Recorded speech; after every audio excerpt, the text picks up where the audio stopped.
Vande Mataram, I love my India. आज हम आपको अपडेट दे रहे हैं। क्या नाम है आपका? मन्नाराम असलाराम, मन्नाराम अचलाराम। क्यों ज़िला है? जालोर जिला। जालोर ज़िला है। तो आपने कितना टाइम यहाँ से रिलीज़ हो रहे हो आप? 17वीं साल में। 17 साल में? हाँ। ओहो, बहुत लंबी सजा काट के आप रिलीज़ हो रहे हो ना।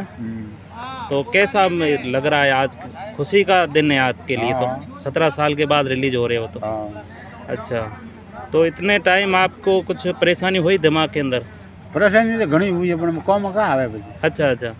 लेकिन 17 साल निकाल दिए। निकाल दिए। अच्छा, तो अब लोगों को क्या संदेश देना चाहिए? गलत काम नहीं करना चाहिए? अपना अनजाने में घटना हो गई है, वो सब कुछ हो जाता है, है लेकिन जानबूझ कर कोई नहीं करता कोई है। नहीं करता। अच्छा, तो आज को आपको रिलीज हो रहे हैं, लोगों को ये संदेश दें कोई गलत काम नहीं करें।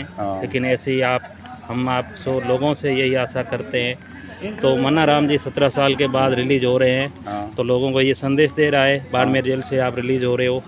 तो बहुत उतार चढ़ाव आया होगा आपकी ज़िंदगी में 17 साल में। लेकिन अब घर पे जा रहे हो तो ये रिलीज़ ऑर्डर लेके आ गए हैं। तो आपको बहुत बहुत शुक्रिया, और अपने फैमिली के साथ जाके आप अपना जीवन यापन करेंगे।